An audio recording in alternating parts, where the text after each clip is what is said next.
Friends, happy new year to all of you. నేను ఈరోజు ఒక చిన్న కథతోటి మీ ముందుకు వస్తున్నాను.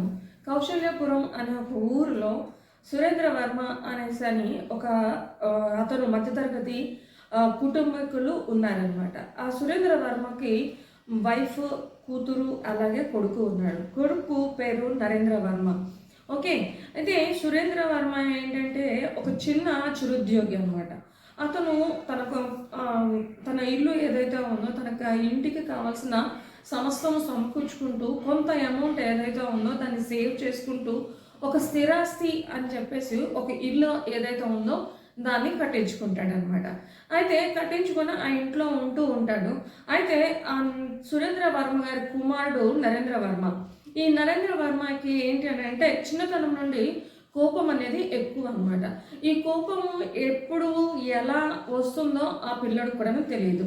సో తను ఏంటంటే ఆ కోపంలో తను చాలా చిలిపి పనులు చేయడము, లేదా ఎదుటి వారిని కొట్టడము, లేదా దూషించడము, లేదా అవమానించడము, ఇలాంటి పనులు చేస్తూ ఉంటే చుట్టుపక్కల వాళ్ళు విసిగిపోయి, టీచర్స్ విసిగిపోయి సురేంద్ర వర్మ గారికి ఎవరైతే ఉన్నారో కంప్లైంట్ చేస్తారనమాట. కంప్లైంట్ చేసినప్పుడు సురేంద్ర వర్మ ఏం చేస్తాడంటే ఫస్ట్ కుమార్ని కూర్చోబెట్టేసి మాటలతోటి సర్ది చెప్దాము అనేసి ఆలోచించుకొని కూర్చొని సర్ది చెప్పాడనమాట. సో అది చెప్పిన ఆ నరేంద్ర వర్మ ఏదైతే ఉన్నాడో ఆ పిల్లోళ్ళలో ఎటువంటి కూడాను చేంజ్ అనేది కనిపించలేదు. అయితే ఈ టీచర్స్ ఎవరైతే ఉన్నారో వీళ్ళు విసిగిపోయి ఆ పిల్లోడిని అంటే ఆ స్కూల్ నుండి మార్పించేయటము అలా చేస్తూ ఉంటే అంటే 10th క్లాస్కి వచ్చేటప్పటికి నరేంద్ర వర్మ యొక్క అంటే తను పెద్దవాడు అవుతున్నాడు, అట్ ద సేమ్ టైం తన కోపం కూడాను పెరుగుతూ వస్తుంది అనమాట. పెరుగుతూ వస్తున్నప్పుడు సురేంద్ర వర్మ ఏం చేస్తాడంటే కొడుకుని పిలిచి, నాన్న కోపం మంచిది కాదురా, నువ్వు ఎంత చెప్పినా వినట్లేదు అనేసి అంటే తండ్రికి కూడాను తను ఎదురు చెప్పడం స్టార్ట్ చేస్తూ ఉంటాడనమాట. ఇలా ఎప్పుడైతే స్టార్ట్ చేశాడో సురేంద్ర వర్మ గారు ఏం చేశారంటే ముందు మాటలతో చెప్పేవాడు, తర్వాత తను దెబ్బలు అంటే కొట్టేవాడు అనమాట. తండ్రి కుమార్ని కొడుతూ ఉండేవాడు. కొట్టినా కూడాను అతనిలో ఎటువంటి అంటే పనిష్మెంట్ ఇచ్చినా కూడాను ఈ నరేంద్ర వర్మ ఏదైతే ఉన్నాడో అతనిలోకి ఎటువంటి మార్పు లేదనమాట. సో 10th క్లాస్ ఎలాగోలా గట్టెక్కించేశాడు, నెక్స్ట్ క్లాస్కి వెళ్ళిపోయాడు. అయితే సురేంద్ర వర్మ ఏమనుకున్నాడంటే ఎలాగైనా తన కుమారులో ఒక మార్పు అన్నది చూడాలి అనేసి చూశాడనమాట. ఆలోచించి ఏం చేశాడంటే ఒకరోజు తన కుమారుని పక్కన కూర్చోబెట్టుకొని, నాన్న నరేంద్ర వర్మ నువ్వేం చేస్తావు అనేసి అంటే నీకు కోపం వస్తుంది కదా, కోపం వచ్చిన ప్రతిసారి ఏం చేస్తావంటే ఇక్కడ గోడ ఒకటి ఉంది కదా, ఈ గోడకి మేకు కొట్టు.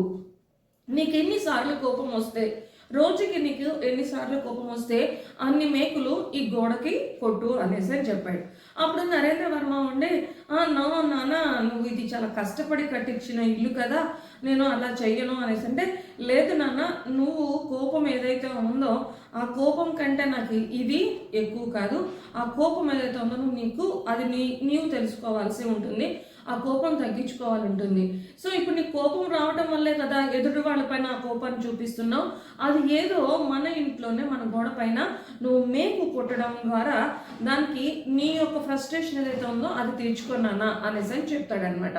అలా చెప్తూ ఉన్నప్పుడు సరే డాడీ నువ్వేం చెప్పావు కదా అది ఓకే అనేసానని ఆ నరేంద్ర వర్మ ఏంటంటే తనకి కోపం వచ్చిన ప్రతిసారి కూడాను ఏంటంటే ప్రతిరోజు కూడాను ఆ గోడకి మేకులు కొట్టడం చూశాడనమాట. ఇలా చేస్తున్నాడు.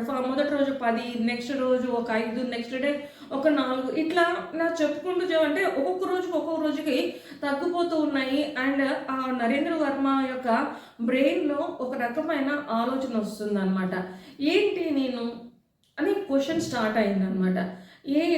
నేనేంటి ఈ గోడ ఏదైతే ఉందో దీన్ని మొత్తాన్ని కూడాను మేకలతో నింపేస్తున్నాను అనేసి అని చెప్పేసి తనలో తనకి ఒక రకమైన ఆలోచన అనేది స్టార్ట్ అయిందనమాట. ఆలోచన స్టార్ట్ అయ్యాక ఆ నెక్స్ట్ డే నుండి ఏం చేశాడు అంటే క్రమక్రమంగా ఆ కోపము తగ్గించుకుంటూ క్రమక్రమంగా ఆ మేకులు ఏవైతే ఉన్నాయో అంటే కొట్టడం ఏదైతే ఉందో దాన్ని తగ్గించడం స్టార్ట్ చేశాడు. కొన్ని రోజులు అయిపోయిన తర్వాత ఏం చేశాడు అని అంటే దాన్ని పూర్తిగా అంటే కోపం తెచ్చుకోలేదు, కోపం రాకుండా ఆగిపోయింది. అట్ ది సేమ్ టైం ఏం చేశాడంటే మేకులు కొట్టడం కూడాను ఆపేశాడనమాట. మేకులు ఆపేసిన తర్వాత 2 రోజులు అయిపోయిన తర్వాత తండ్రి దగ్గరికి వెళ్ళి డాడీ డాడీ చూడండి, నేను మేకులు కొట్టడము ఆపేశాను, నాకు ఇప్పుడు కొంచెం ప్రశాంతంగా ఉంది డాడీ అనేసి అని అనుకొచ్చాడు అనమాట. అప్పుడు సురేంద్ర వర్మ ఏం చేశాడంటే, నాన్న చాలా మంచి పని చేశావు, so you are a good boy నాన్న అనేసి అని చెప్పి, ఇప్పుడు నువ్వేం చేస్తావంటే ఈ మేకులు ఏవైతే ఉన్నాయో ఆ మేకులు ఒక్కొక్కటి తీనానా అనేసి అని చెప్పాడు అనమాట. అలా ఎలా తీస్తాను నాన్న, ఆల్రెడీ దాన్ని మేకులు కొట్టేశాను కదా అంటే, ఏం పర్లేదు నాన్న, దాన్ని ఏదో ఒక రకంగా ఆ మేకుల్ని బయటికి తీయు అనేసి అని చెప్పాడు అనమాట. చెప్పినప్పుడు ఈ నరేంద్ర వర్మ ఏం చేశాడు అని అంటే, ఒక్కొక్క మేకు తీసుకుంటా బయటికి అన్ని మేకులు, ఆ గోడకున్న అన్ని మేకులు తీసేశాడు. అన్ని మేకులు తీసేసిన తర్వాత అతనికి ఏం కనిపిస్తుంది అని అంటే, ఆ గోడకి ఉన్న ఆ రంధ్రాలు, అంటే మేకు కొట్టడం వల్ల వచ్చిన ఆ హోల్స్ ఏవైతే ఉన్నాయో, ఆ రంధ్రాలు ఏవైతే ఉన్నాయో అవి అంటే తనకి హైలైట్ అయి చూపిస్తున్నాయి అన్నమాట. ఇలా హైలైట్ అయి చూపిస్తున్నప్పుడు తనలో ఏంటో ఒక రకమైన సంకుచిత భావం అన్నది ఏర్పడింది.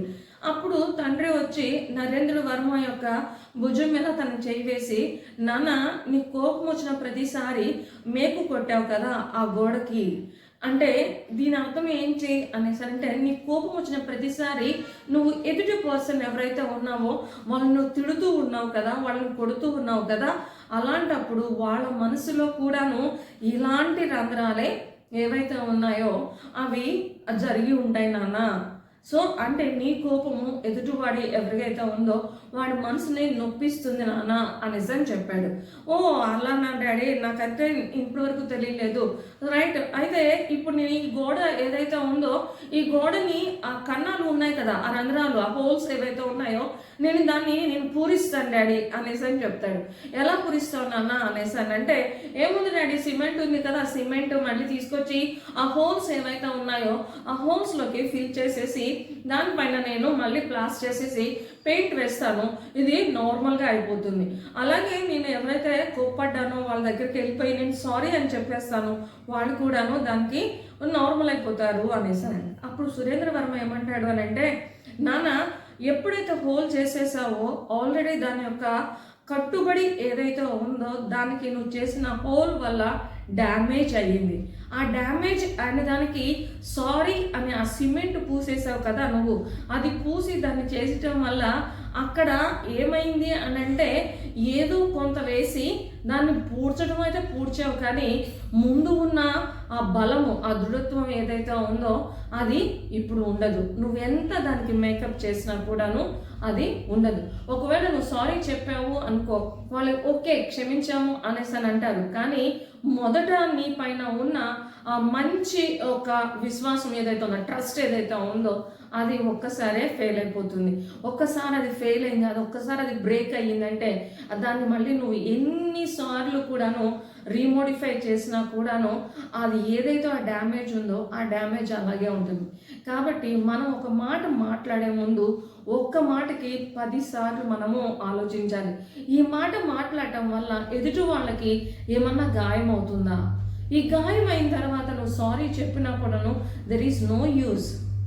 ఆ క్షణానికి నువ్వు తృప్తి పడినట్లు ఉంటుంది, వాళ్ళు తృప్తి పడినట్లు ఉంటుందేమో, కానీ మొదటిగా ఉన్న ఆ ఇంప్రెషన్ ఏదైతే ఉందో, మొదట నువ్వు చేసిన బాధ ఏదైతే ఉందో ఆ బాధ ఎప్పటికీ అలాగే ఉంటుంది. ఏదో ఒక మళ్ళీ బలహీన క్షణం వస్తుంది. ఆ బలహీన క్షణంలో నువ్వు ఏదో ఒక మాట అంటావు, ఆ మాటకి ఆ గాయం ఏదైతే ఉందో అది మళ్ళీ మళ్ళీ మళ్ళీ మళ్ళీ తెచ్చుతూ ఉంటుంది. సో ముందు ఏదైతే మనం మాట్లాడుతున్నామో మన మాట పద్ధతి ఏదైతే ఉందో ఇది కరెక్ట్గా ఉండాలి. ఒకసారి ఆలోచించాలి. మనం మాట్లాడే మాట చాలా జాగ్రత్తగా ఉండాలి. అది కోపంలో అయినా కావచ్చు, సంతోషంలో అయినా కావచ్చు, బాధలో అయినా కావచ్చు. మన వల్ల ఇంకొకళ్ళు హర్ట్ అవ్వకూడదు. ఇది దీని యొక్క ఈ స్టోరీ యొక్క మోరల్ అనమాట. So don't hurt any one.